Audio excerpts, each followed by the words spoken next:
High, আজকে একটি বিশেষ দিন, বিশ্ব নিরাপদ খাদ্য দিবস বা world food safety day 7 June. আজকের এই দিবসের প্রতিবদ্ধ হচ্ছে from burden to solution safe food everywhere, অর্থাৎ বোঝা থেকে সমাধানে সর্বত্র নিরাপদ খাদ্য। এই এই প্রতিবদ্ধতা একটু এই সম্পর্কে বলি যে বোঝা থেকে সমাধানে, অর্থাৎ মানুষ যে খাবারগুলো খাচ্ছে দৈনন্দিন, এই খাবার থেকে যে রোগ ব্যাধিগুলো হচ্ছে, সেগুলো সংক্রমণ হচ্ছে, মারা যাচ্ছে, এগুলো এক প্রকার বোঝা মানুষের। মানুষ কিন্তু রিকভার হয়ে আসতে পারতেছে না। সংক্রমণ কারণে মানুষ দিন দিন আয়ত্ত কমে যাচ্ছে। এই যে এক ধরনের বোঝা, এই বোঝার থেকে সমাধানের যে পথ, অর্থাৎ বৈজ্ঞানিক উপায়, কীভাবে মানুষের রোগ ব্যাধি কমানো যায়, সংক্রমণ কীভাবে কমানো যায়, মানুষের আয়ুষ্কাল কীভাবে বাড়ানো যায়, এর সুষ্ঠু পদক্ষেপটা নেওয়া যে প্রয়োজনীয়তা, সেটা তো নিরাপদ খাদ্য থেকে মানুষ সমাধান পায় বা উপায় খুঁজে পায়, সেটার বিষয়ে আজকে দিবসের মূল প্রতিবদ্ধতা সাজানো হয়েছে।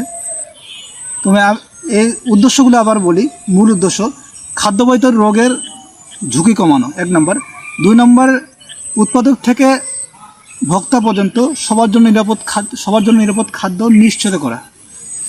3 নম্বর, খাদ্যে ভেজাল ও রাসায়নিক ক্ষতিকর প্রভাব সম্পর্কে সচেতনতা করা। প্রথম টপিকসটি বলি যে খাদ্যবহিত রোগের ঝুঁকি কমানো। খাদ্যবহিত রোগগুলো কী কী? পানিবহিতর মধ্যে যেমন ডায়রিয়া, আমাশয়, তারপর জন্ডিস, কলেরা। ভাইরাসের মধ্যে রয়েছে, তারপর ব্যাকটেরিয়ার মধ্যে রয়েছে যে রোগগুলো রয়েছে, খাদ্যের ভেজাল, ছত্রাকজনিত রোগ। এই রোগগুলো ঝুঁকি কমানো কীভাবে কমাতে হবে, সেগুলো খাদ্যের মাধ্যমে যেন মানুষ উপায় খুঁজে পায়, বা সেইরকম পুষ্টিকর খাবার গ্রহণের মাধ্যমে, সেইরকম সাপ্লিমেন্টের গ্রহণ করার মাধ্যমে যেন এই রোগ ব্যাধিগুলো কমানো যায়, সেটার পদক্ষেপ নিতে হবে। স্টেপে হচ্ছে উৎপাদক থেকে ভোক্তা পর্যন্ত সবার জন্য নিরাপদ পুষ্টিকর খাবার নিশ্চিত করা। অর্থাৎ যে খাবারটা উৎপাদন করে সেটা কোয়ালিটি মেনটেন করে, প্যাকেজিং করে মার্কেটে গিয়ে তারপরে ভোক্তার কাছে পৌঁছাচ্ছে, এই যে পুরো প্রসেসটার যেন সর্বোচ্চ পুষ্টিমান বজায় থাকে। এখানে কোনো যেন ভেজাল কোনোভাবেই মিশ্রিত না হয়, কোনোভাবেই যেন ভেজাল হতে না পারে, সেটা নিশ্চিত করতে হবে। সেটার কীভাবে নিশ্চিত করতে হবে সেটা হচ্ছে যে যিনি উৎপাদন করছেন সেখানে যেন সেফটিভাবে, সেখানে যেন বিজ্ঞানসম্মতভাবে বৈজ্ঞানিক উপায় যেন উৎপাদন করে।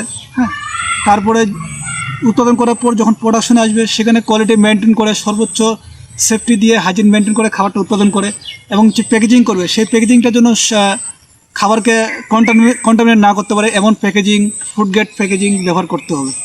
তারপরে পরিবহনে খাবারটা যখন পরিবহন করে মার্কেট প্লেসে যাবে, এই পরিবহনটা যেন সেফটি থাকে, যেন জীবাণুনাশক হয় বা কোয়ালিটি মেনটেন করে পরিবহন করা হয়।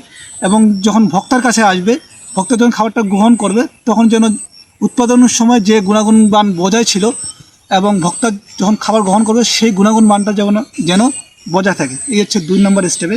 3 নম্বরে খাদ্য ভেজাল ও রাসায়নিক ক্ষতিকর প্রভাব সম্পর্কে সচেতনতা করা। আমরা যে দৈনন্দিন খাবার খাচ্ছি সেটা কি আসলে নিরাপদ কিনা? দৈনন্দিন কিন্তু ভেজাল খাবারে খাচ্ছি। কেন ভেজাল হচ্ছে? বিশেষ করে যে সিন্ডিকেট বা ব্যবসায়ী চক্র বলেন, তারা অধিক লাভের আশায় খাদ্যে ভেজাল নিশ্চিত করছে।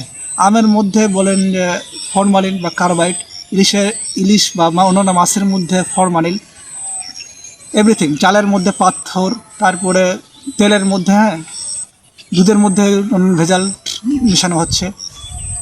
এই যে ভেজালগুলোর রাসায়নিক যে ক্ষতিকর প্রভাব, আমাদের শরীর যে ক্ষতি করতেছে, আমাদের যে রোগ ব্যাধি হচ্ছে, এটা বিভিন্ন রোগের শোকে আমরা ভুগছি।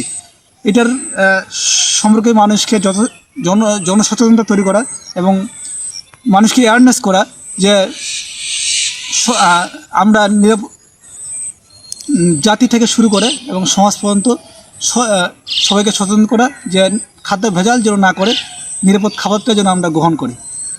এই ছিল আজকের ওয়ার্ল্ড ফুড সেফটি ডে সম্পর্কে কিছু কথা বলার। ধন্যবাদ, ভালো থাকবেন।